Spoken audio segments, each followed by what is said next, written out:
Bueno, estamos con Peñalillo. Peñalillo es el apellido, ¿cómo se pronuncia? Lillo. Lillo. ¿Sabe por qué? Para los argentinos Para somos Lillo. seístas, ¿no? Ladrillo, Sí, caballo. lluvia, Caballo. Por eso, sí, Lillo. Bueno, yo tengo el libro y dice que nació en Valparaíso en 1917. ¿Qué año, no? De la Y Revolución vive en Rusa. Argentina desde 1919. Bueno, sus padres, ¿qué día nació?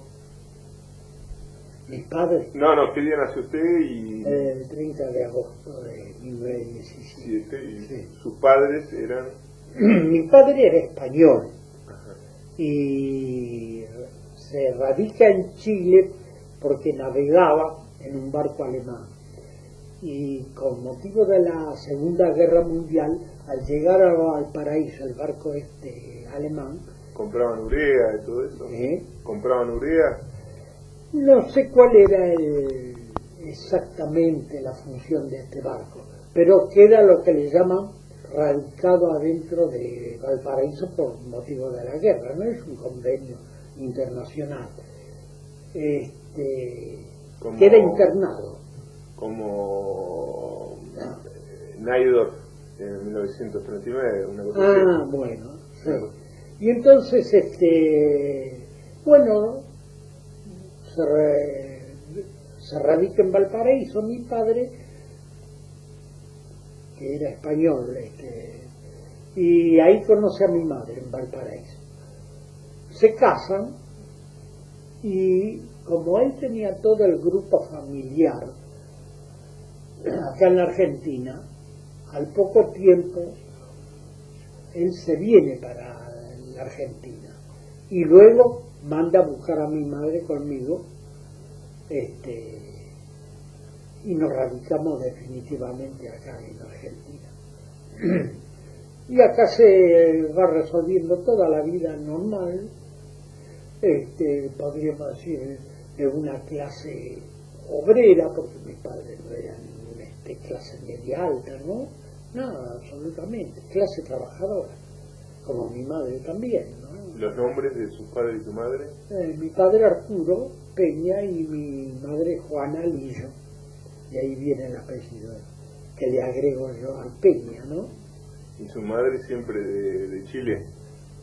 Sí, chilena, ella es chilena, sí.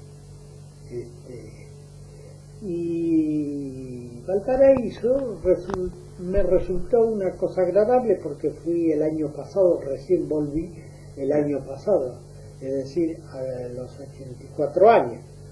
Volví para ver un poco aquello, cómo era, y se dio una invitación a una gente amiga de Mendoza, ¿no? Entonces me llevaron hasta Valparaíso y pude ver esos cerros, ¿no? Y subimos a los cerros que están poblados, y atractivo, pero no sentí ninguna conmoción así ancestral de sintiera eso de... Tuvo 2 años nada más, por lo que dice acá. Sí, los 2 años de mi primera Así que es muy difícil. niñez, ¿no? Sí.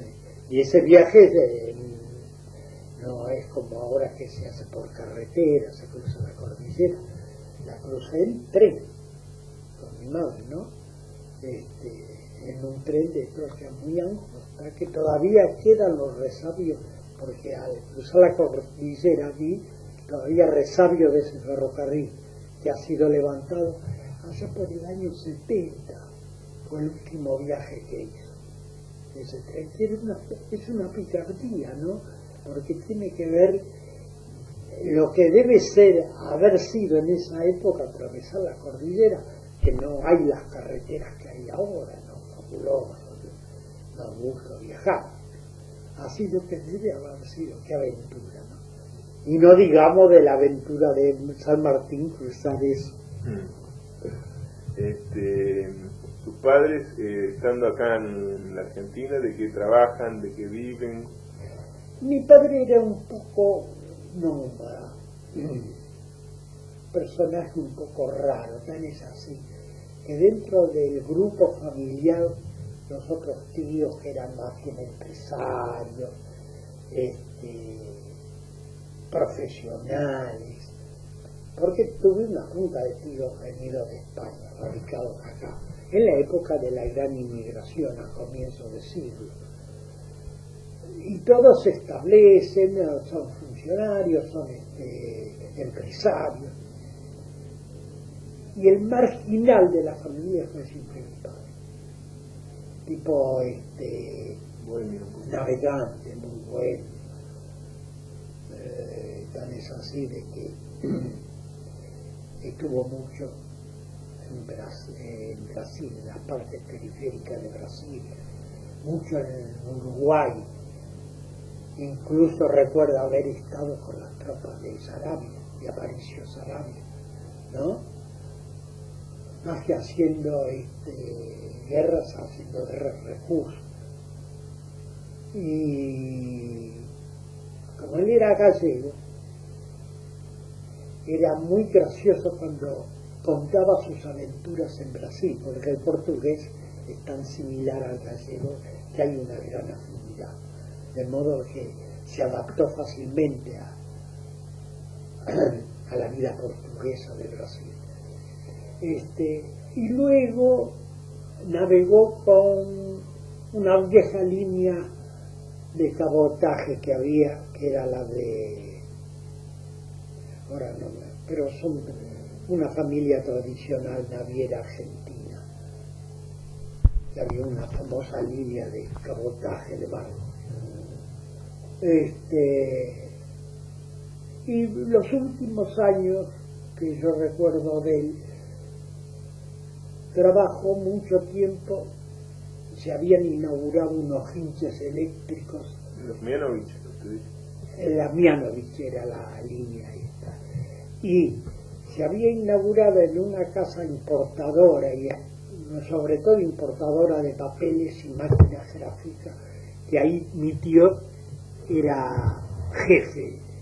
Y entonces lo incorporan a trabajar en la casa Stocker, era una casa famosa de papeles y máquinas de imprenta, también de comienzo de siglo, ¿no? Importaban papel, maquinaria gráfica y todo eso. Entonces se inaugura en los depósitos unos hinches eléctricos. Y mi padre, que se adaptaba mucho a la mecánica, porque llegó a ser fogista en los barcos de Miano, y acá lo llaman para manejar esos hinches eléctricos. Y lo maneja muy bien, estaba trabajando ahí. Y luego tiene un accidente, un encuentro con un compañero de trabajo. Y queda, lo despide. Y a los pocos meses nos despierta a mí y a mi madre con unas alucinaciones en la noche, de que lo atacaban, que lo querían asfixiar, tenía una pelea. Mi padre siempre andaba armado. Era un hombre difícil de relacionarse con él, un hombre muy hosco, muy introvertido, evitaba toda relación con la gente, prefería dar una vuelta si quería que molestar en alguna parte, dar una vuelta para no, la contracara tuya era. Pero que no lo ofendiera, porque era y en esa greca con el compañero que le vale el despido,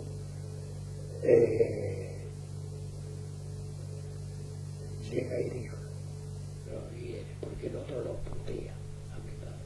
Entonces mi padre para el hinche, se baja y lo aprieta, ¿no? Y no se queda despedido.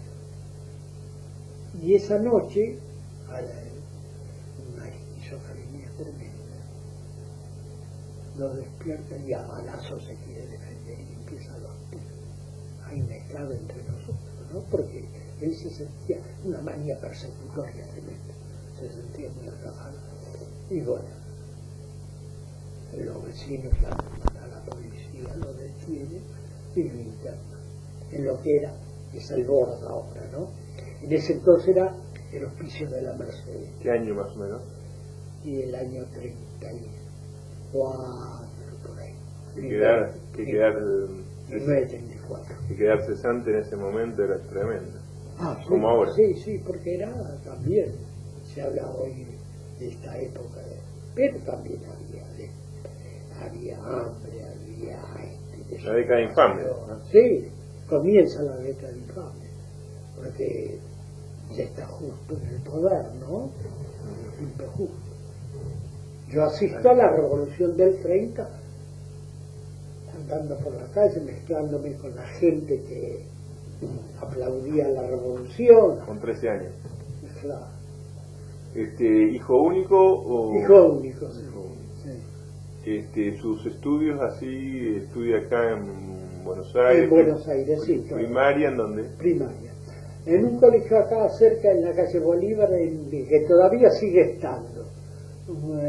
Bolívar entre Belgrano y Moreno, a una cuadra del Nacional Buenos Aires, ¿no? Escuela pública. Sí, una escuela pública.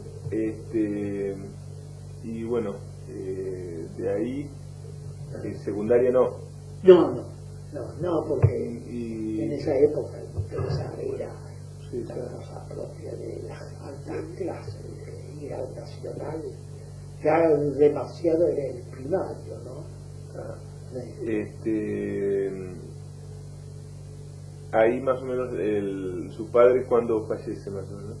Y mi padre ¿Queda internado ahí siempre? Queda internado ahí con periodos en que lo sacamos para ver si se readapta, lo llevamos al interior, a Río Negro sobre todo, hacemos un viaje con él para ver si, estando más en contacto con la naturaleza, era una vieja teoría que estando en contacto con la naturaleza uno se salvaba, pero tenía sus picos y siempre corría peligro la familia porque era muy agresivo cuando le venían los picos así,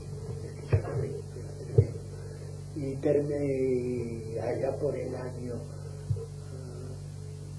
en el 72 falleció. ¿Y su madre? Y mi madre sigue estando conmigo.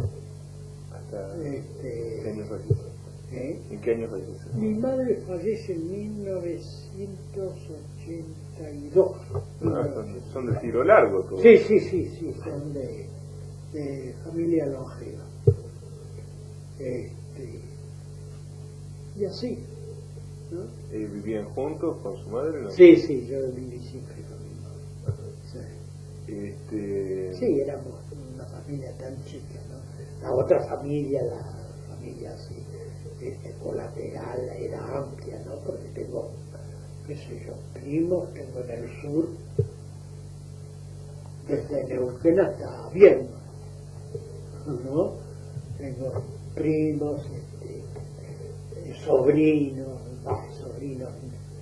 primos, hijos de primos, ¿no? Es una familia grande. Y luego desde en España también, en Galicia. Bueno, usted me cuenta, por ejemplo, como experiencia histórica que conoce, la primera que se va metiendo en la historia argentina es el año 30, más o menos. ¿O ha visto Irigoyen? O... Sí, he vivido un poco la caída de Irigoyen, la llegada de Iriburu, los tiroteos que se originan en el Congreso, porque yo mire qué casualidad, a veces uno dice el eterno retorno, ¿no?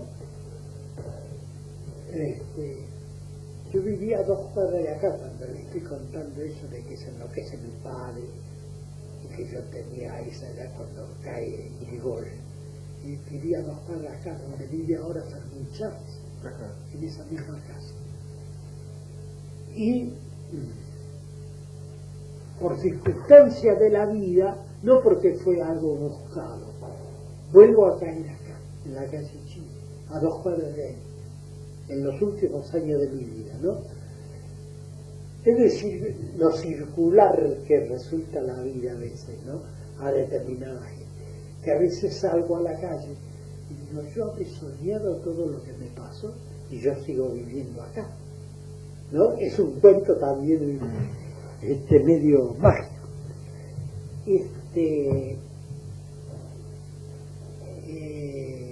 ¿Por dónde íbamos? Por el tema de Irigoyen, la década la década sí, que más o del menos 30. Los primeros así antecedentes que usted se va integrando a la vida. A la que voy, siempre me interesó mucho los acontecimientos así políticos del país, siempre del pibe nomás. Y yo era, por ejemplo, un gran lector, que ahora yo me quedo asombrado de cómo leen a Roberto Arlt. Yo del pibe lo leía porque buscaba los diarios El Mundo, que salía en esa época, que era donde hacía las famosas Aguafuertes, ¿no? Yo no leí en esa época, ¿cómo se llama? Los Siete Locos, ni nada. Leía todo lo de Arlt en los diarios, Aguafuertes porteñas. las Aguafuertes porteñas. Después, ya más crecidito, asistía a las obras de teatro que se daban en el Teatro del Pueblo, que dirigía Leónidas Barletta, y ahí estrenó unas cuantas obras de teatro Roberto Arlt. Ese mundo un poco sórdido que describe Arlt, yo lo viví, ¿no? Es decir, mi identificación y a veces me resulta doloroso leer a Arlt, tanto Los Siete Locos como Los Lanzallamas, porque me describe un mundo que lo conocí y me duele, me molesta, como me molesta la letra de tango, porque tal vez la reiteración de la vida de uno, la letra de tango, porque con retazo de varios tangos usted reconstruye su vida, ¿no? De modo de que siempre me interesó es decir, tuve una inquietud social, sociológica, y ya de joven empecé a tener literatura, sobre todo en esa época, el gran sarampión marxista, ¿no? Uno leía todos los rusos, ¿no?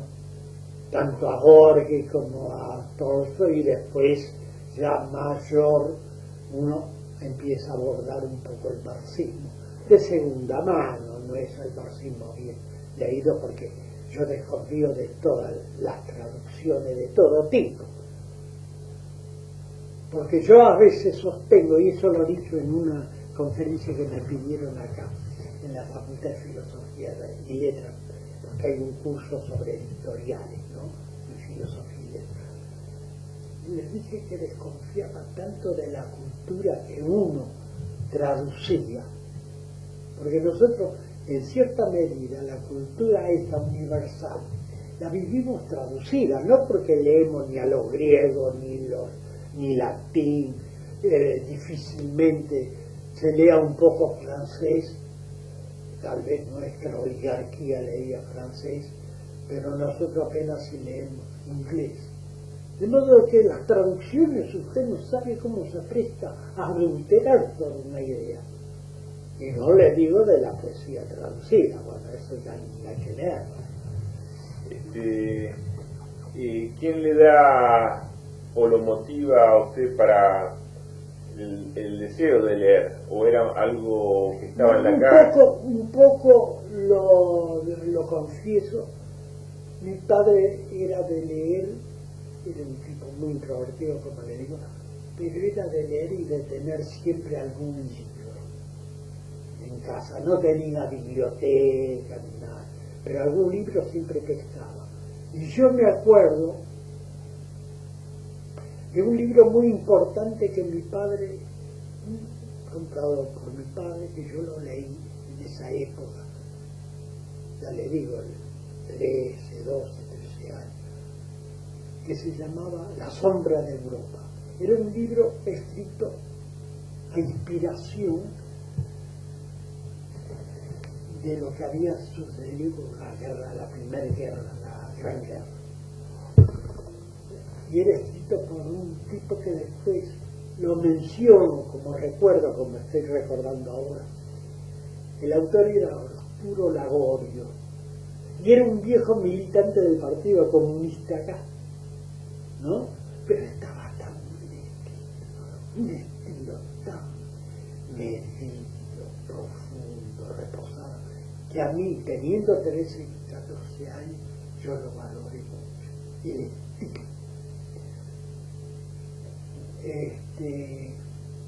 Y eso me orientó un poco en la lectura. Después, también era medio así de ir por la librería de viejo.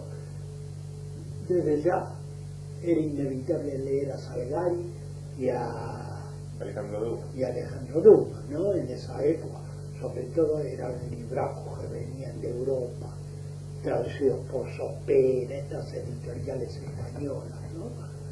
Los Mamotretos, los Tres Mosqueteros, bueno, libros como... Generalmente leía a la mañana, a la tarde. No tenía, sí, en cualquier momento. En la cama, en el sitio. Sí. No, era la verdad que solamente me acuerdo de alguna época de reposo, un sarampión que tuve, que me tuvieron en cama una semana, ¿no? Y que ahí aproveché a leer bastante. Pero después así, a escapadas en cualquier parte, ¿no? Sobre todo diarios, ¿no? Ya le digo, ¿qué otro libro habré leído? Esas cosas que venían sin ningún método, ¿no? De muchacho. Y luego la necesidad de trabajar también me conecta en esa época de gran efervescencia política, porque le estoy hablando de los años 30 al 40.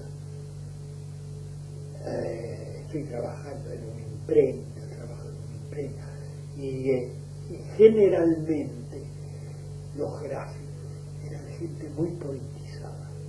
Era tradición, por ejemplo, de la cultura sobre todo del tipógrafo, porque antes se armaba letra por letra todo un texto de libro, no es como ahora con la computadora, ¿no? De modo de que llegaban a tener una gran cultura, sobre todo idiomática, que conocían como es gramática al pelo. Y los gráficos generalmente fueron, dentro de los medios que había, posiblemente el gremio más combativo en esa época podría ser el panadero, el más de fuerza, mientras que los más intelectuales dentro de los gremios era el gráfico, que estaba más en contacto con la lectura y las ideas. Yo trabajo en imprentas y ahí indudablemente la discusión política siempre se genera. Y tengo mis contactos incluso con gente del Partido Comunista, ¿no? En ese entonces, o era socialista del grupo de Alfredo Palacio, ¿no? Y Olmi, o se iba al otro más radical, que era el Partido Comunista, encarado por muchos tipos que hay muchos que se abren del Partido Comunista y forman una fracción obrera también, pero siempre dentro de esa idea que dominaba en esa época. El marxismo era, desde el punto de vista ideológico, fundamental, y uno lógico. Todos tenían la utopía de que el mundo cambiaba radicalmente después de la revolución del 17 de octubre de 1917, la revolución de octubre en Rusia, ¿no? Y todo eso más o menos, de alguna manera, me conforma. Y me demuestran una cosa que se lo he dicho hace poco a gente que actúa en política. que una de las maneras de evitar el diván del psicoanalista es estar en un comité político o en una, como le llaman del peronismo, en una unidad básica, pero en militar políticamente, que lo único que lo puede sacar de la alienación y de esas frustraciones que siente la clase media, y lo va a solucionar con el psicoanalista, porque ahí es donde usted de alguna manera sabe cuál es el enemigo que tiene enfrente. Y sale de eso. Ahí toma posiciones y le empieza a dar sentido a la vida. Y sale de su yo individual para transformarse en un nosotros. Así que eso siempre me guió mucho y nunca dejé de lado la inquietud política no, lo cual no quiere decir que me afilié a algún partido, nunca me afilié, porque estimo tanto la libertad personal que de lo contrario usted tiene que acatar, ¿no? Muchas cosas que por más que esté identificado con ese sector, hay cosas que por ahí no, y entonces tiene que acatar eso, y eso es lo que nunca quise tener, esa independencia, de modo que nunca me afilié a ningún partido. Ahí el gremio gráfico era, cada gremio medio estaba encuadrado en una idea. ¿Eso era comunista o socialista? El gremio gráfico sobre todo socialista, Marota, ¿no? Muchos dirigentes que manejaban mucho incluso las huelgas, ¿no? El anarquismo estaba bajándose, estaba declinando un poco, ¿no? Sí, el anarquismo había tenido su auge allá por el año 20, ¿no? La época de la Patagonia trágica, la Semana Trágica también, donde gravitaba mucho el anarquismo, que se guía a conocer y nos tratamos muy fraternalmente con uno de los grandes anarquistas español era, pero que trajo el anarquismo acá y sobre todo era director del diario La Protesta del Partido ¿Santillán?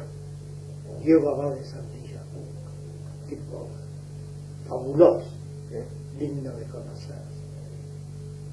Y no sé si usted conoce algunas obras de él. La historia argentina. La historia argentina, después tiene una enciclopedia también, enorme, creo que son 5 o 6 tomos, que quisiera tenerla, ¿no?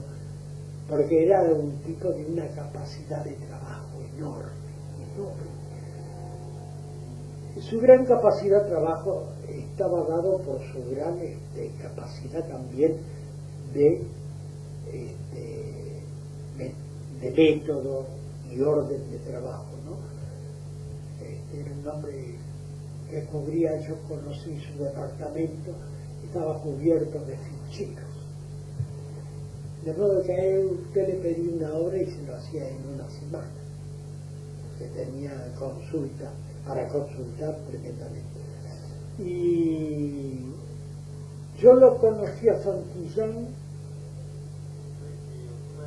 con una circunstancia muy especial. Qué cosa curiosa.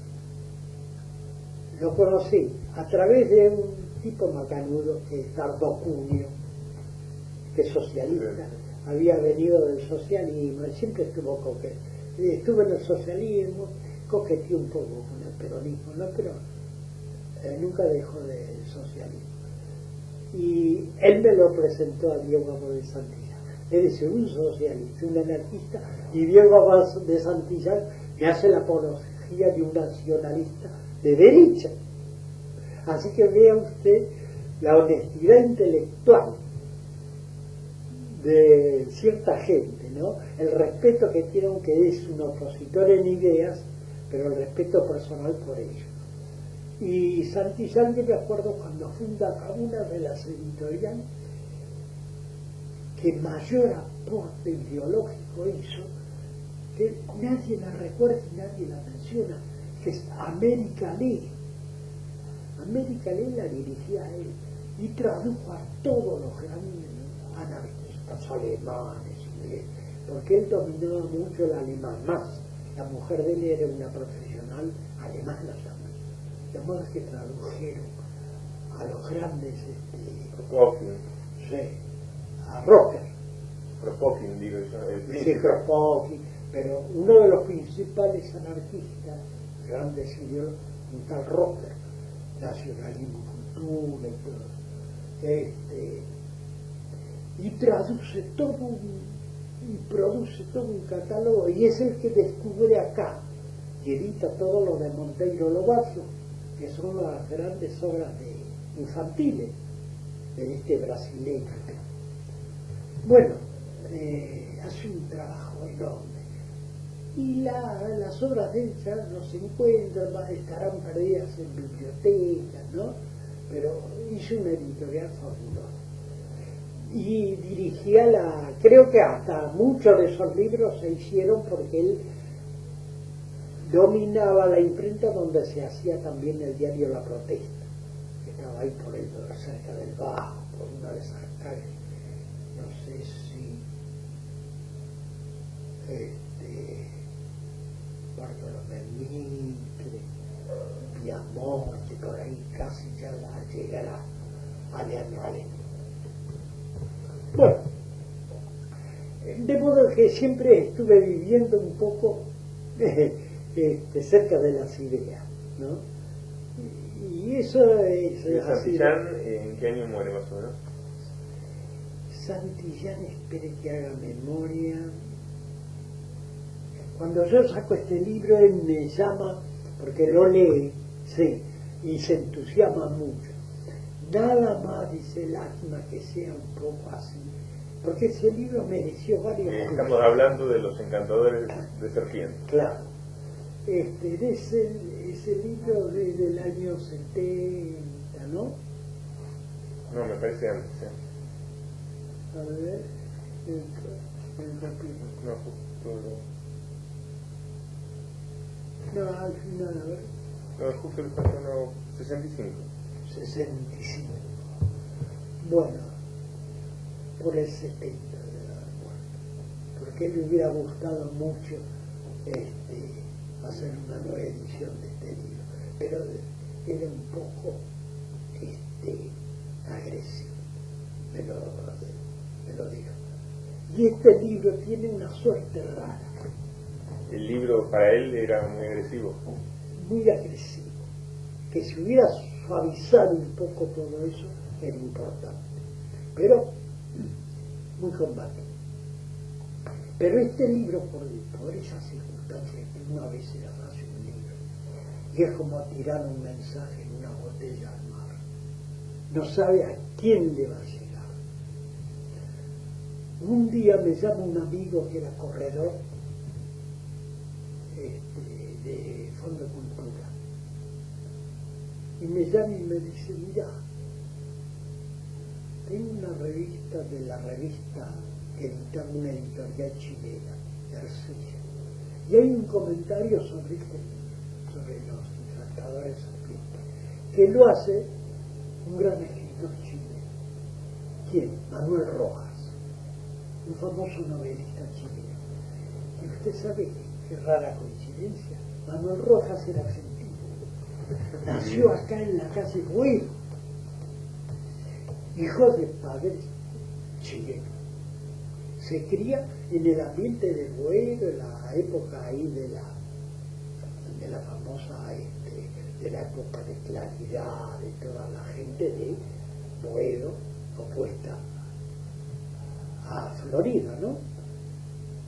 Y él es un jovencito en esa época, y se hace linotipista. Y luego se radica, se va con toda la familia a Chile. Y ahí es donde escribe las grandes novelas, Hijo de ladrón, una novela social muy importante. Y él escribe una nota porque descubre en una librería este libro y lo lee y le interesa y dice: ¿cuándo se hará acá en Chile una cosa así? Nada más que parece ser que a fulano de tal, por el autor, se le han escapado los caballos y no los ha podido dormir. Y luego yo le escribo y tengo una correspondencia con Manuel Rojas. Pero qué destino raro, sí, ¿no? Mire usted. Estábamos en su primer trabajo, ¿sería el gráfico o había tenido algunos trabajos previos? Bueno, yo cuando llevo a mi padre a Río Negro, que era un lugar donde había la familia, los hermanos de él, yo un poco me independizo y empiezo a hacer varias tareas de campo. Cerca ahí, yo quería también independizarme, vivir al margen de esa familia, de modo que trabajaba. Y uno de los primeros trabajos que hago, era muy muchacho, tenía 16, 17 años, es incorporarme a un grupo que trabajaba en una salina. Por esos lugares hay muchas salinas. Muchas hay, por ejemplo, en provincia de Buenos Aires, al llegar casi a Patagonia, hay varias salinas, pero le llaman salinas de piedra. Y esta era más que, era una salina tipo laguna. Que hay una gran laguna, como si fuera una laguna petrolera, donde hay un fondo negro, después una capa de una amarilla, y luego se va cristalizando en una capa superior, que es la que hay que sacar, que es la sal. Y se saca y se vuelve. Ahí trabajé un tiempo. Una vida muy cruel, muy jodida. Todos los que trabajaban ahí eran tipos buscados por la policía, tipos indocumentados, muchos extranjeros que venían, eran los resabios de la guerra del 14, ¿no? Muchos polacos, tipos escapados de alguna. Entonces los reclutaban en el pueblo, en Carmen de Patagones o en Vietnam, y los metían en un camión y venían a trabajar. Tan es así de que el capataz siempre tenía, cuando venía la época de pagar, los hombres a un lado y el revólver al otro, ¿no? Así se vivía. ¿Y dormían ahí? Y había un gran galpón. Yo tuve la suerte de dar, porque siempre me distinguía, porque me veían un poco plebeyo, ¿no? Con uno de los capataces en un galponcito más chico, para dos. Que a la noche era todo de chapa. Al enfriarse el techo, se descolgaba un agua y llovía. Yo dormía con una lona encima. Y este hombre dormía con los revólveres bajo la almohada. Y violaciones, de todo. Y luego se me presenta la oportunidad, me regalan un caballo, y se me presenta la oportunidad de hacer una tropa bastante grande por bastante tiempo, para llevar hacienda desde ahí, desde esa zona de Carmen de Patagones, unos 6 leguas adentro, para llevar hacienda hasta la orilla del mar, a una estancia que había, que se trasladaban caballada, y después toda la hacienda ganada sobre todo. Y hice varias tropas así, y también que estaba relacionada con alguna gente de una estancia chica, más chica, que me encargaban llevar a algunos terneros a Carmen de Patagones, ¿sabes?, que precisaban para carnear, ¿no? De modo que estuve haciendo también ese trabajo de corral, enlazando, fialando, y me adaptaba fácilmente porque era muy joven y me apasionaba todo eso. Porque entre mis bultos llevaba también dos segundos sombra, un Martín Fierro, de modo que había un gusto por todo eso, lo hacía con mucho gusto. Era bien integrada la literatura con el paisaje. Claro, es decir, Sí, yo, por ejemplo, con Dos Segundos Sombra lo viví mucho con un hombre, me toca a un tipo acompañarlo a hacer un famoso alambrado. Tuvo que hacer durante más de un mes trabajar, entender un alambrado de hilos, ¿no? Y entonces era el personaje de Dos Segundos Sombra, el papá. Mire que estábamos día y noche juntos. Y sí, no, nada más. Y muy escaso, un relato, una reflexión. Él daba órdenes, que le hiciera esto, que le hiciera aquello. Y yo lo veía a Dos Segundos Sombra, reflejado en ese tipo, ¿no? Pardo, con sentencioso, ¿no? Hablando con sentencia, ¿no? Pero bien típico de hombre de campo, un hombre de campo que verborrágico, como somos acá, sobre todo si escuchamos a los políticos, ¿no? ¿Y de ahí va al gráfico o tiene otro trabajo? Y de ahí vuelvo y me incorporo a una imprenta, ¿no? Trabajo en una imprenta y... ¿Dentro de la imprenta qué trabajo? Dentro de la imprenta primero me mandan a ayudar al maquinista a poner pliegos, ¿no? Que entonces eran lo que le llaman las planas. Entonces hay que estar poniendo la resma, son pliegos de 14 por 20, etcétera, y la máquina va dando vueltas y usted tiene que ir colocando. Alimentándola. Sí. ¿No? ¿Eso en qué lugar, en qué dirección estaba trabajando? Eso fue en una imprenta en esa época de Nuble, se llamaba, que estaba acá en la calle Rivadavia, casi frente al partido, a la Casa del Pueblo, que era el Partido Socialista, por ahí, a esa altura, que sería 2300, por ahí de Rivadavia. Sí. Y luego paso a trabajar en un turno de noche por un suceso que yo nunca se lo relaté a nadie. Este es un secreto que se lo estoy contando. Nunca se lo dije a nadie. Yo quedo cesante en esta imprenta. Más que cesante, en fin de año nos reunimos todos los obreros a despedirnos del año y vamos, salimos del taller y vamos a un café que hay en la esquina de Rivadavia y no sé si es José María, a tomar una copa y saludarnos y yo.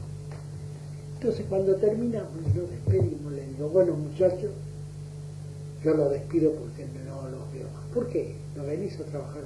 No vengo más, ya estoy podrido.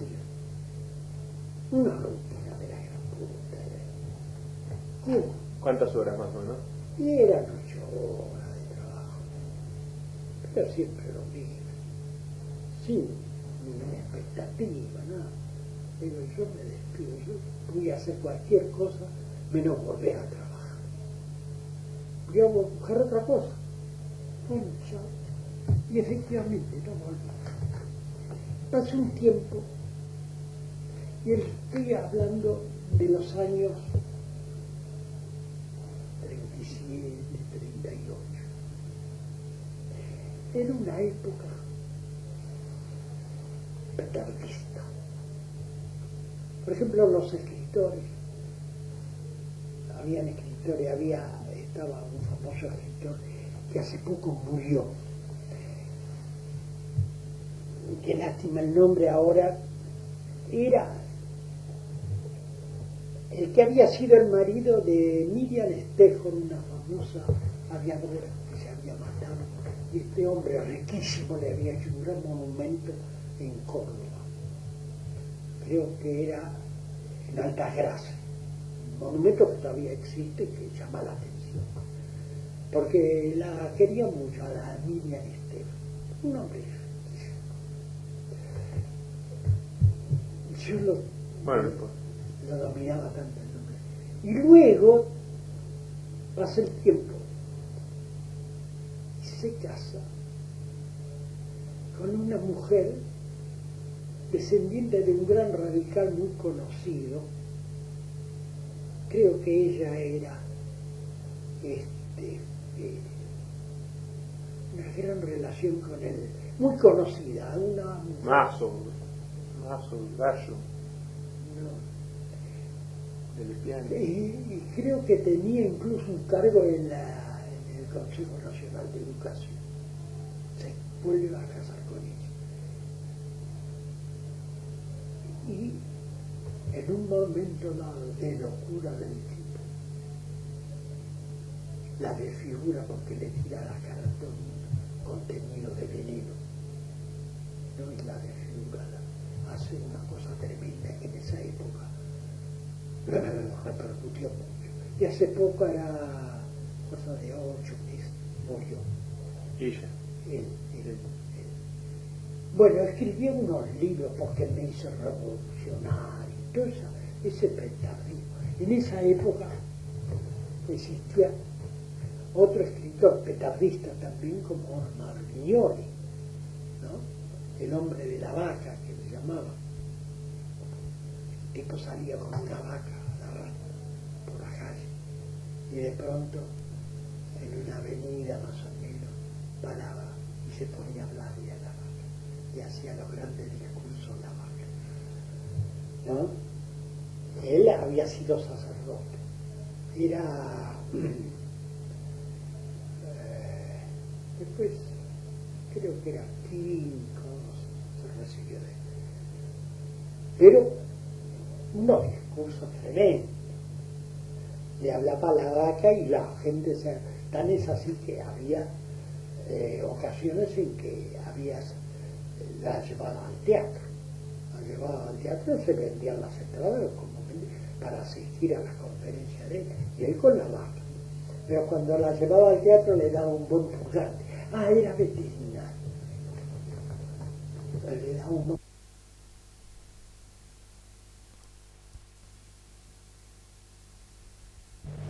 que era de lo más absurdo todo, pero llegaba. Y él había editado un periódico, el diario de la vereda de enfrente se llamaba. Y me acuerdo, tenía la redacción ahí arriba del Café Nacional, ahí en la calle Corrientes, y por cualquier motivo agarraba y empezaba a tocar la sirena, porque en esa época era muy común que diarios como Crítica o La Prensa, cuando había un acontecimiento muy grande, tocaran la sirena. Tocaron la sirena cuando se decretó la guerra, cuando empezó la guerra, cuando terminó, bueno, cuando ganó Firpo o cuando perdió Firpo y así. Y este tocaba porque podía y tocaba la sirena. Y venía el comisario enseguida a sancionarlo y tenía que pagar una multa por eso, ¿no? Él ya aparecía con la plata para pagarle la multa. Estamos con el tema de su trabajo, con el hombre este que... Claro, era el petardismo, ¿no? Por ejemplo, yo le quiero describir el ambiente. Por ejemplo,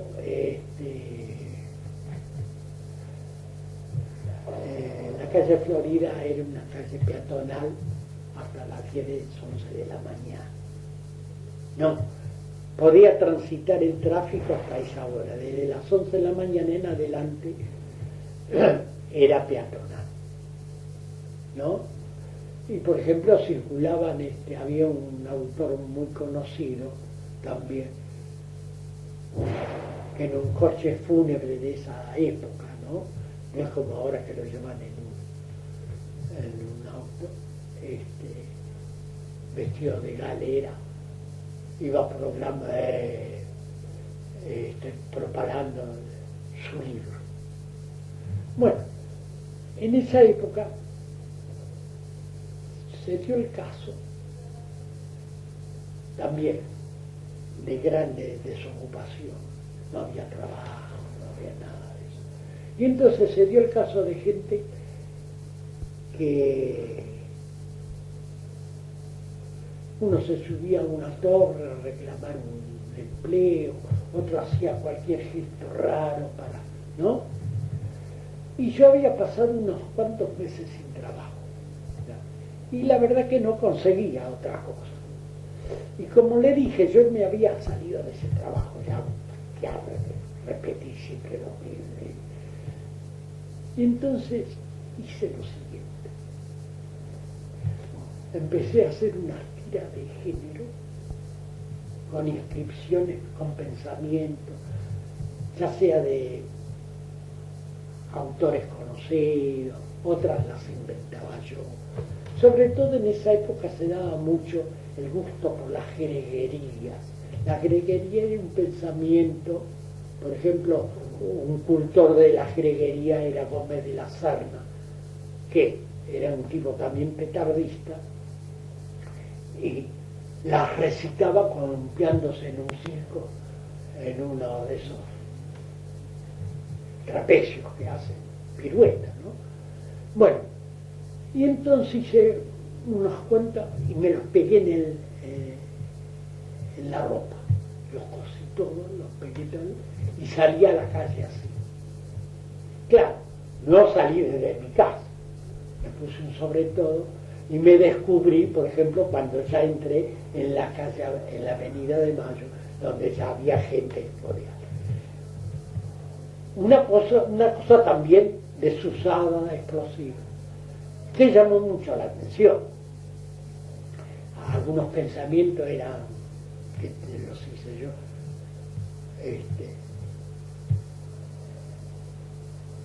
por ejemplo, la comicidad y la tragedia, patas arriba, ¿no? La comicidad es un pensamiento. O ríete de mi dolor,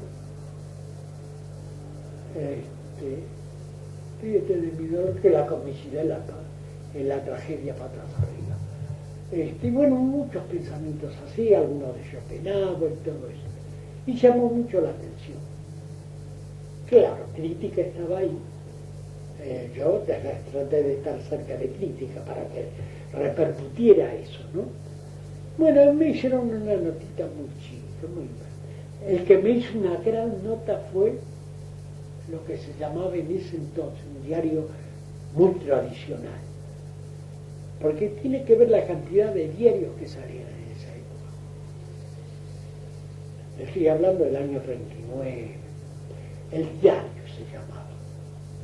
El diario es un diario fundado por Laínez a comienzos del siglo, y me llama el padre de Mujica.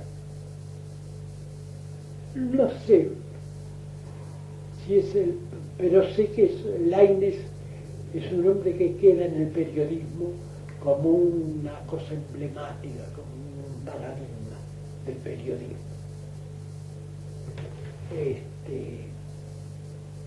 Y me hacen casi una página, un reportaje muy lindo, muy inteligente, de un redactor que fue el que me llamó para hacer la nota.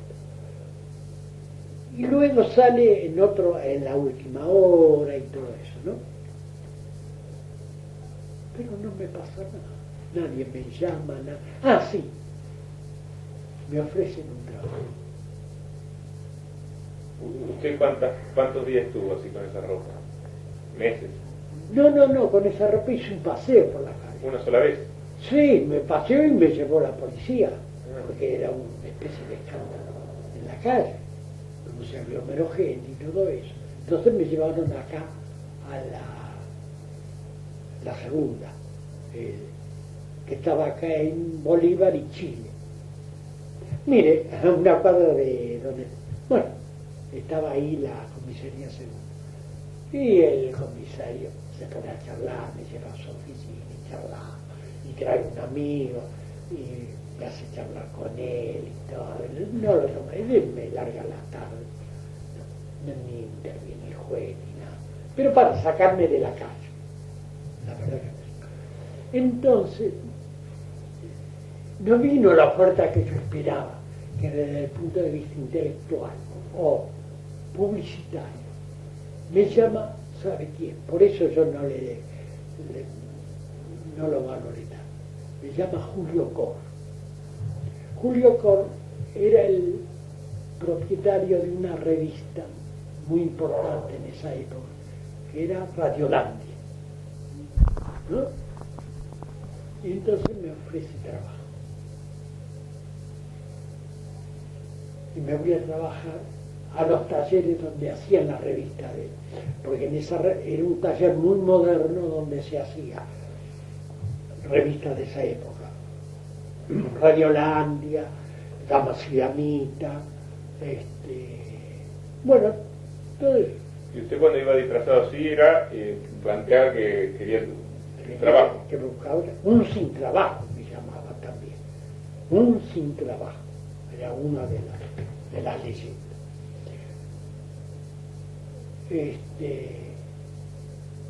Era la época también de la famosa película de Chaplin,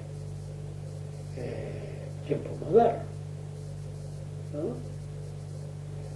Entonces me ofrece que vaya a trabajar, me da trabajo en ese taller, de imprentero otra vez, a hacer lo mismo casi. Y voy. Y en ese interín empieza a agitarse un proyecto de huelga.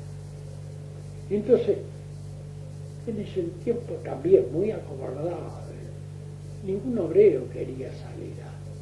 Y entonces yo me hago el delegado del taller. El taller era muy grande porque era el primer taller que había incorporado la impresión de rotograbado. Ahí se hacía el Tony, toda la revista Columba, ya le digo de Radiolandia, y eran los talleres gráficos de Rosso y compañía, donde se había hecho hacían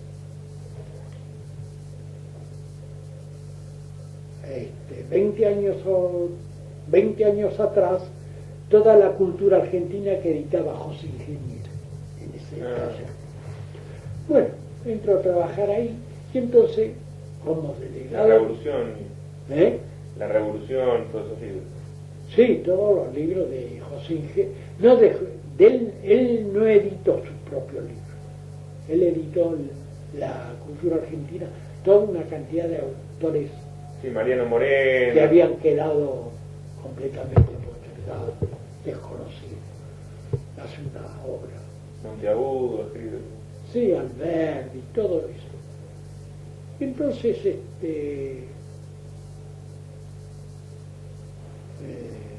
preparó, y como yo trabajaba en el turno de la noche, toda la pegatina incitando a la huelga la hacía Fenómeno, porque tenía trabajando nada más que 3 o 4 máquinas y después el resto del taller en silencio, de modo que pegoteaba todo. Y el dueño se entera y me llama: ve, amigo, si no le alcanza el sueldo, se tiene que apretar el cinturón o dejar de ir al cine. Desde este momento queda despedido.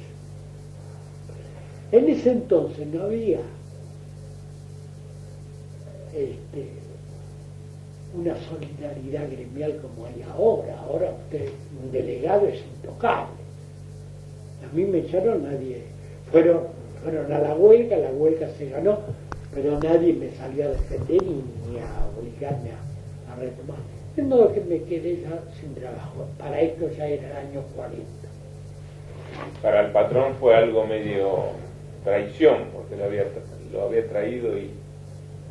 Pero no, el que me trajo fue uno de los clientes. Ah, claro. Como Julio Cor era cliente del taller, me dieron la laburo. Y era un importante cliente. De modo que Julio Cor aparecía generosamente como una garantía. Pero no me lo daba, me lo daba el otro. Bueno, entonces vuelta a estar sin trabajo y desde entonces ya renuncio a la clase obrera. No hubo ninguna solidaridad ni nada. La huelga se ganó. Entonces salgo a buscar trabajo otra vez. Y leyendo la prensa veo un aviso pidiendo empleados para una librería en la calle Córdoba. El aviso pedía que fuera un estudiante de medicina. Y a mí me gustó, empleado de librería, y estar cerca de los libros. Una tarea intelectual, por fin. Y me voy a ofrecer. Me atiende, me acuerdo siempre, un tal Echegoyen, que era el que estaba a cargo de la librería, que estaba en la calle Córdoba, a una cuadra de la Facultad de Medicina, Córdoba entre Ayacucho y Junín. Y la librería era una sucursal de Ayet, del Palacio del Libro, que estaba en la calle Maipú. La casa central estaba en la calle Maipú 49 y esa era la sucursal para vender nada más que medicina. De modo que había que tener... Me dice, ¿usted se fue? Sí, le digo, pero dejé el primer año, le digo. ¿Qué le por razones familiares.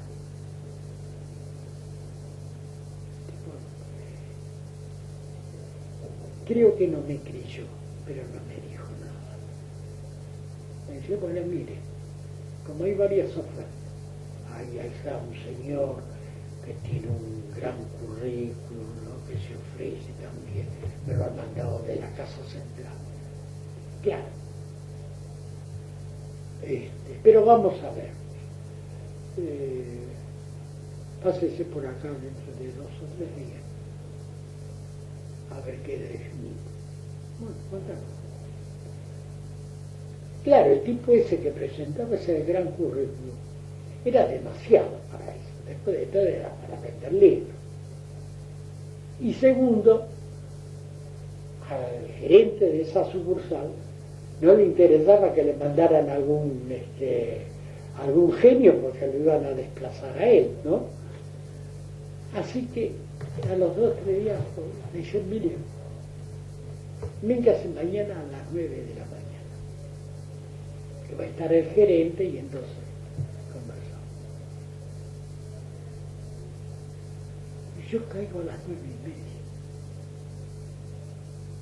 Porque no me daba la sensación que me iban a tomar. Yo creí que era todo un... Bueno. Y me dice, ¿cómo? El primer día y ya viene tarde. Sí, por eso. No, porque ya lo tomamos. Y me incorporó. 150 pesos de sueldo. Que en esa época era un buen sueldo, ¿no? Y entonces era un salón grandísimo, todavía existe, hay librería, ahora están como la Facultad de Medicina, en ese entonces estaba donde está ahora la Facultad de Economía, ahí era la Facultad de Medicina, se la dejaron a Economía y Medicina se hizo los nuevos edificios. Entonces me decía, bueno, y el local ahora está dedicado a la venta de libros de economía, que es de un tal Maki. Bueno,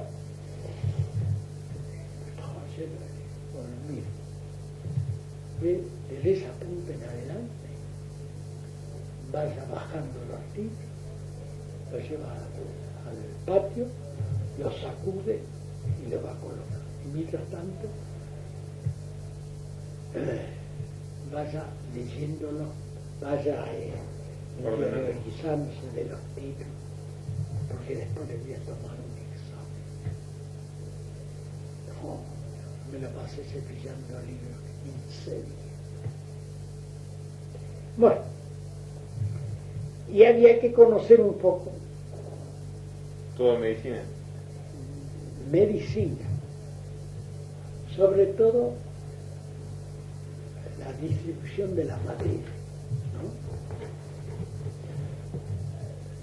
Todo muy acotado a lo que era el curso de medicina ya de esa época y a las distintas especialidades.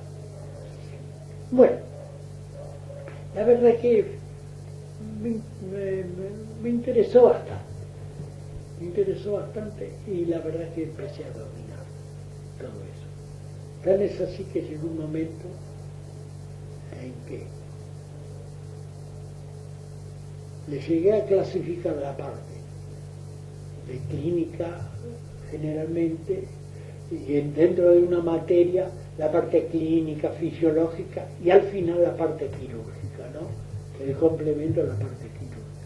Bueno, y empecé a dominar bastante. Tan es así que llegó un momento, al cabo de 2 o 3 años, que había poca gente que dominara la bibliografía médica, como era el caso de un tal Cáfaro que era el gerente del Ateneo que estaba en la esquina. Echegoyen y yo. Después en medicina, porque había que dominar medicina, la bibliografía médica argentina, pero también estaba muy importante que era la francesa y la inglesa, ¿no? Más que la inglesa, la norteamericana.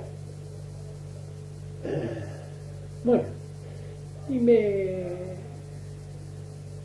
fue bien ahí. Y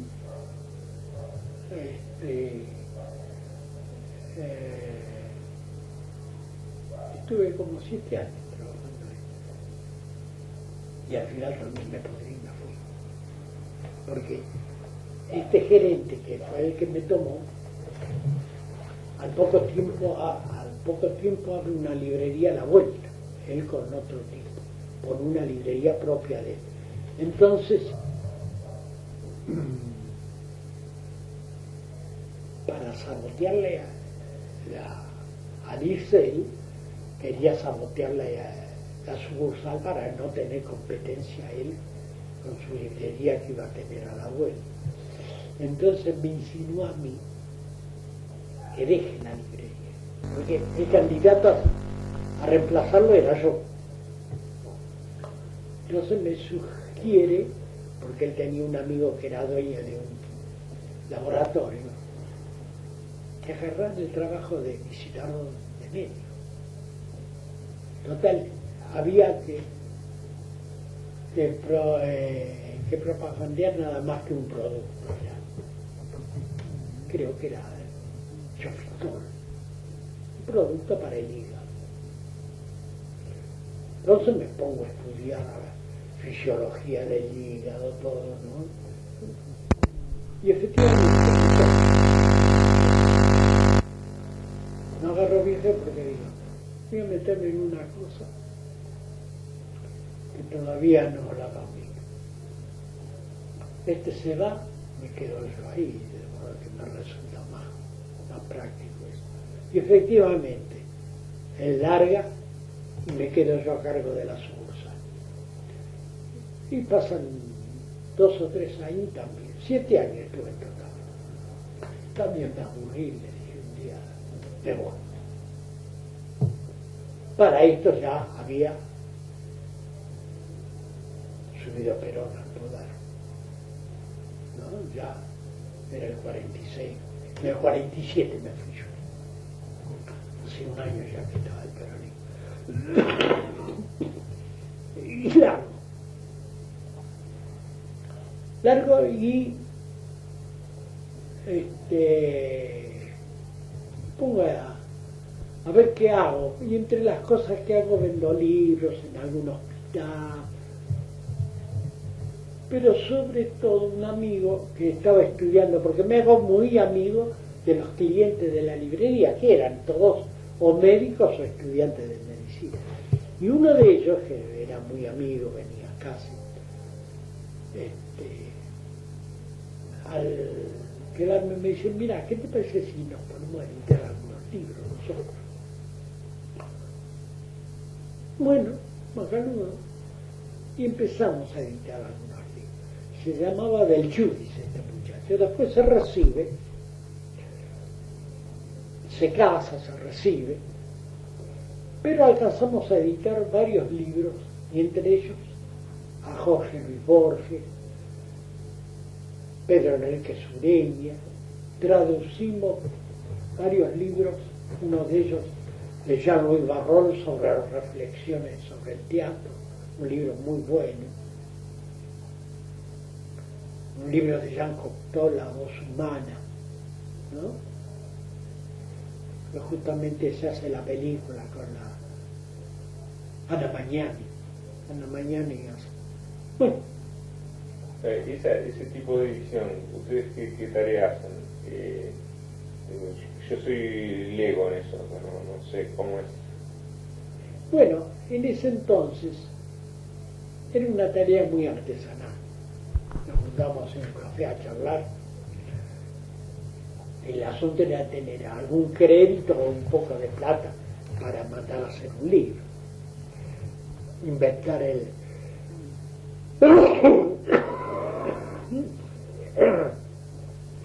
inventar un sello editorial.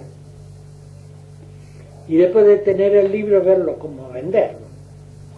Por ejemplo, el de Borges, bueno, pedirle permiso, ¿cómo es? Claro, nosotros generalmente fue así. Lo de Borges vino porque conocíamos a José Mundo Clemente. No sé si usted lo sintió. José Mundo Clemente era el vicedirector de la Biblioteca Nacional. Y entonces, sabiendo de que íbamos a hacer algunos libros, dice, mira, yo le voy a decir a Borges si quiere hacer este libro, porque yo le agregaría a ese libro otro tema, que es el libro de Borges para hacer era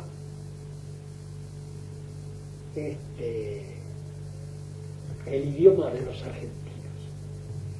Era una vieja conferencia que había dado sobre el habla nuestra, ¿no?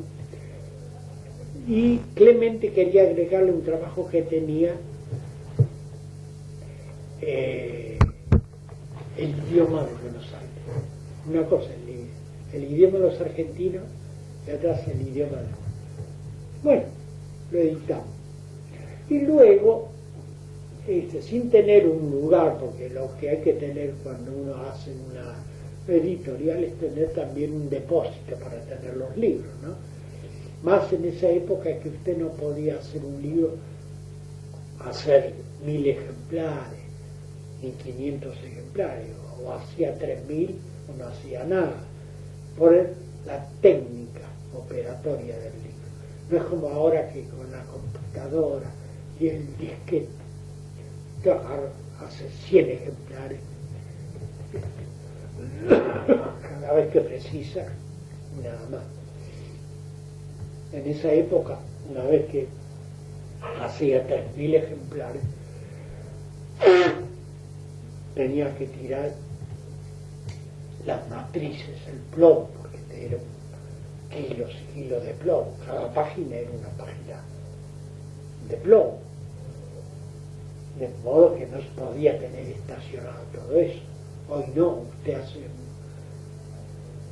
compone un libro en un disquete y usted tiene el disquete para toda la época, el tiempo que quiera. Bueno, de modo que entonces era tener unos pesos, algún crédito, y en esa época no era difícil que un imprentero le diera crédito, porque la falta de trabajo, que lo que quería era tener trabajo, de modo que facilitaban todo. Y editamos eso, editamos bastantes libros. Un libro de Atahualpa Yupanqui, Sarroballo, editamos un libro de Hernández muy importante, Instrucción del estanciero, no el Martín Fierro, sino un libro sobre cómo es el trabajo del hacendado, ¿no? Trabajo de campo, en lo cual José Hernández era muy experto en eso. Después era el de mayordomo de Rosas. Claro, este era más denso, más grande, un trabajo. Bueno, editamos bastantes cosas, pero él después se casa, se separa de la mujer. ¿Y económicamente daba para vivir? No. Yo le aseguro que yo en toda mi vida que he editado libros, porque de ahí en más adelante él deja, porque se dedica, sobre todo se incorpora al gobierno y se especializa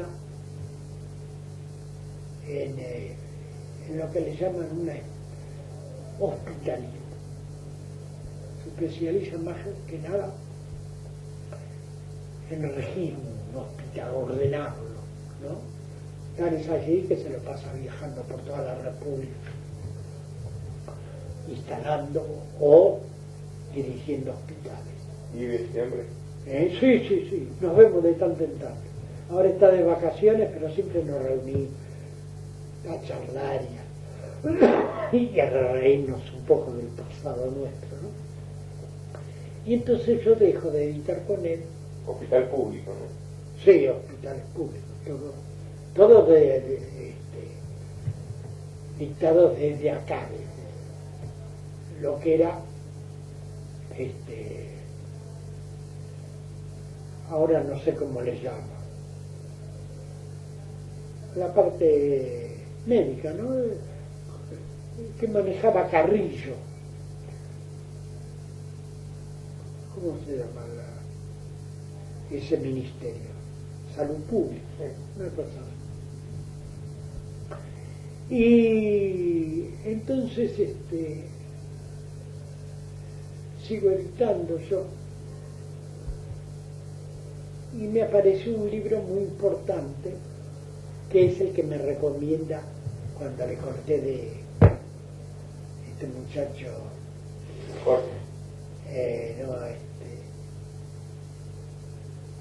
el anarquista Santillán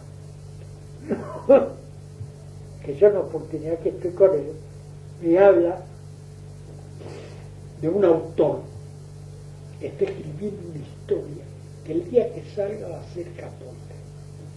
Me dice que es algo extraordinario hacer.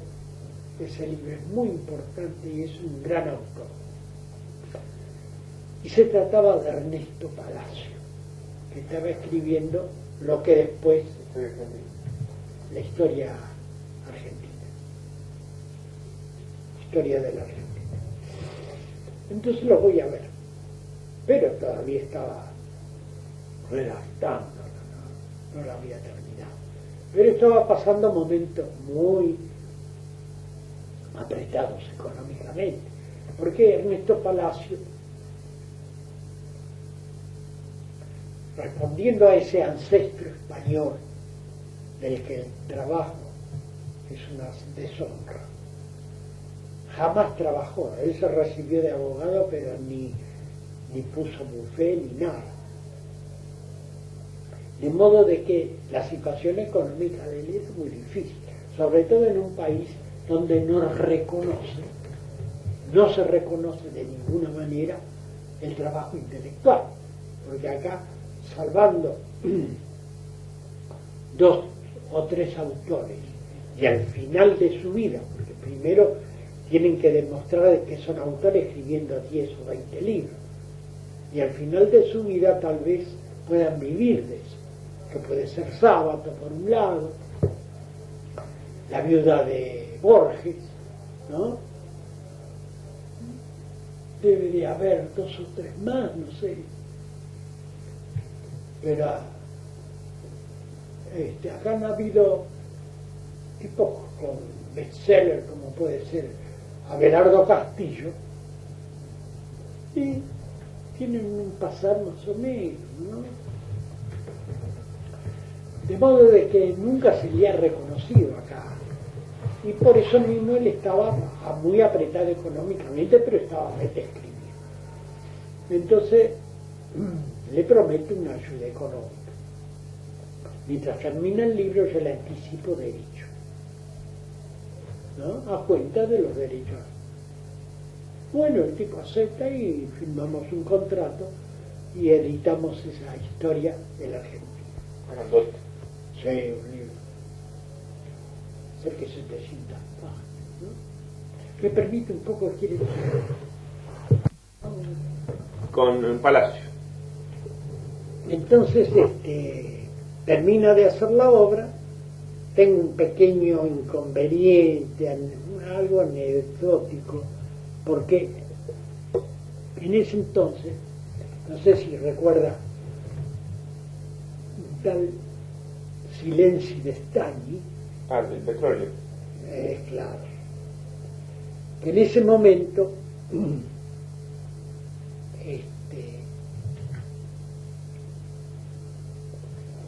adquiere una librería, él y un grupo de profesionales, una librería en la calle Corrientes. Y se entera de que yo estaba ya por publicar el libro. Me dice, Peña, ven, ¿qué pasa? Mire, me dice Silencio, yo le he pagado los derechos a Ernesto Palacio por ese libro. ¿Y cómo? Quiere decir que nos había vendido los derechos a dos personas. Le digo, la flauta, le digo, pero ya el libro lo tengo ya listo, está ya impreso. Le digo, mire, yo le ofrezco una solución, le digo. Usted tiene a comprar esta librería, te lo va a poder vender bien, yo le entrego a usted el libro, se le importa que sea. Ah, Matanudo. No hizo cuestiones, lo agarró y aceptó una cantidad de ejemplares que equivalía a los derechos que había pagado él, y quedó solucionado. De modo que sacó el libro, y el libro había importado porque se hicieron, no sé si se hicieron 5.000 ejemplares, en un libro de 700 páginas. El precio de venta al público era de 70 pesos. Y en ese tiempo era mucho, era un precio, pero estaba relacionado con el costo del libro. Y yo hice una sociedad con el imprentero para hacerlo, yo no tenía esa fortuna casi para hacer el libro. Entonces hago la sociedad y los tipos cuando ven la pila de libros me dicen, bueno, hay que ver si se vende. Le digo, bueno, vamos a ver. Y efectivamente sale el libro, lo salgo a corretear y los libreros me piden un ejemplar, otro no lo sé. No tenía idea el público qué libro era, y el autor menos, porque Ernesto Palacio no fue un autor conocido por grandes mayorías, era un tipo de un grupo muy selecto, que era el grupo que había animado a Evaristo Uriburu, a José Uriburu a darle golpe de Estado. Nacionalismo católico. Claro, el nacionalismo católico. Él era bueno, hombre de la iglesia. Entonces, como los Siracusa, ¿no? sí, claro, era un gran escritor. La prosa de Ernesto es fabulosa, gran prosista, un hombre con una cultura clásica, de esos hombres que leen latín, griego, ¿no? Era porque ya murió. De modo que era un gran escritor. Él tiene varios libros. Una, Teoría del Estado, que es un libro muy importante, Teoría del Estado. Y otro libro que tiene muy lindo, Catilina contra la oligarquía. Un análisis de Catilina, donde demuestra que Cicerón es un tipo al servicio de la oligarquía y que el verdadero discurso de Catilina es auténticamente lo verdadero. Bueno, cuando salgo termino ese recorrido de ese día y me vendí más de 50, 60 ejemplares. Mi socio de la imprenta, esa primera edición salió con la sigla de Alpe, porque ellos eran Alonso y yo Peña, ¿no? Alpe. Fue la primera edición. Me dijeron, mira,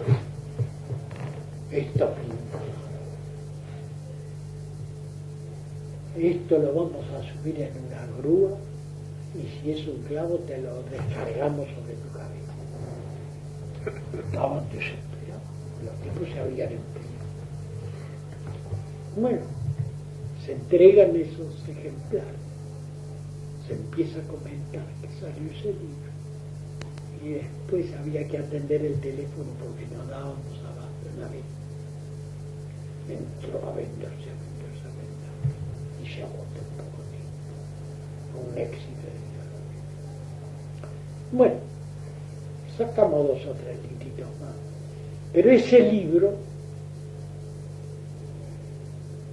tiene la virtud de acercar una cantidad de gente que para mí eran sapos de otro charco. Era todo el pensamiento nacional que se reagrupa alrededor de ese libro y entre ellos me descubre Jorge Abelardo Ramos, que cuando me encuentra me felicita por haber editado ese libro. Yo digo, pero este hombre de la izquierda es un libro de la derecha, pero al leer el libro usted se da cuenta que hace una apología de todo lo popular, porque hace una reivindicación de Irigoyen tremendamente. Y entonces se quedan en el 45, no llega. Claro, no llega, sí, 43. hace una esboza nada más, como la liquidación del sistema Oliver. liberal burgués, ¿no? Con la venida del peronismo. Está muy bien. Pero eso me empieza a acercar a toda la gente de lo nacional. Y entro a darle manija a todo eso, porque entro a discutir con ellos todo el tema. Usted de esa parte tenía formación más socialista que nacional. Claro, yo venía un poco del marxismo, más bien stalinista. Y toda la izquierda nacional es propia del marxismo trotskista, ¿no? Entonces, yo choco un poco, porque dentro del marxismo stalinista, la blasfemia más grande era Trotsky. Hablar de Trotsky dentro del partido era, pero se le ponían los pelos de punta. Tremendo, porque era el que lo estaba descubriendo, ¿no? Pero ellos no querían nada. Bueno, pero yo encuentro esa coyuntura y le entro a dar manija. A su vez influenciado por el tema del peronismo en ese momento, el 17 Claro, de octubre, que iba nacionalizando. Todo lo popular que no lo entendimos, no lo entendía nadie. Y no se entendió hasta el 55, porque la misma oligarquía que había disfrutado del peronismo, incluso la clase media, industrial y comercial, se había enriquecido con Perón, pero era antiperonista. Entonces, El libro este yo lo edito en el 74. ¿Cuál? No, en el 54. Perdón. ¿El de Palacio? 54. En el 55 cae Perú. Y ahí recién empieza a venir lo que se llama el esclarecimiento, se empieza a explicitar que había sido el peronismo, pero desde el punto de vista intelectual, no popular. Y la clase media empieza a descubrir al peronismo, pero ya había caído Perón. Y sobre todo con las barbaridades de la Revolución Libertadora. Un poquito con Frondizi también. Claro. De modo de que empieza a editar a Jauretche, a Jorge Blandorrán,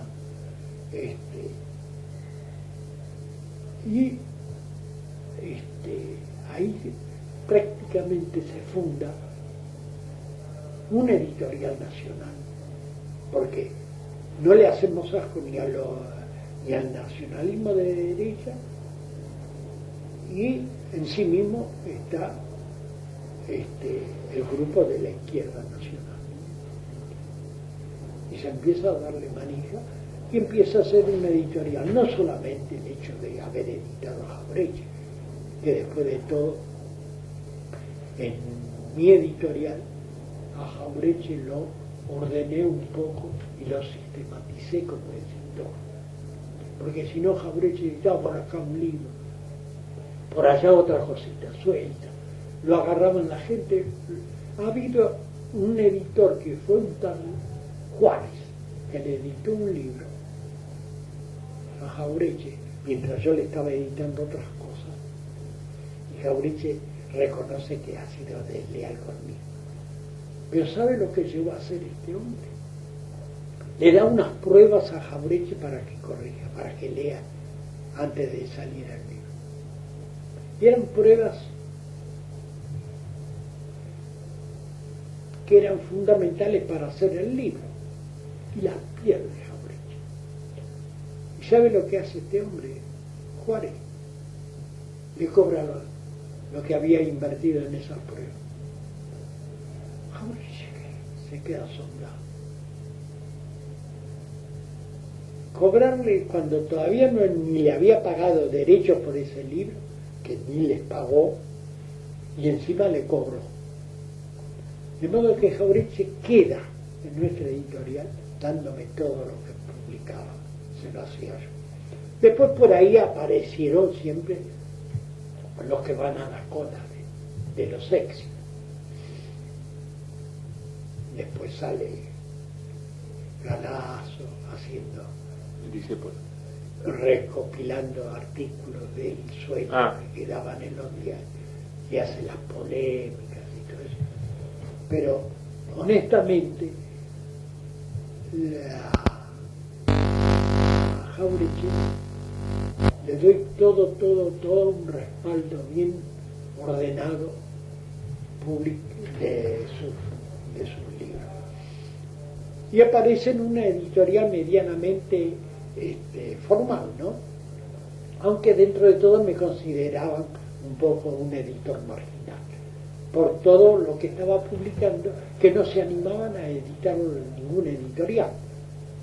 Porque las editoriales, más que editoriales, productoras de productos originales, eran más que nada editoriales traductoras.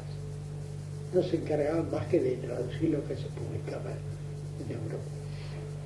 Entonces no solamente edito a Jauretche, edito a todos los nacionales del momento. Y de ahí viene una corrección, podría decir, en mi pensamiento, ¿no? Y una mayor claridad con respecto a lo que había sido el peronismo. Eso es.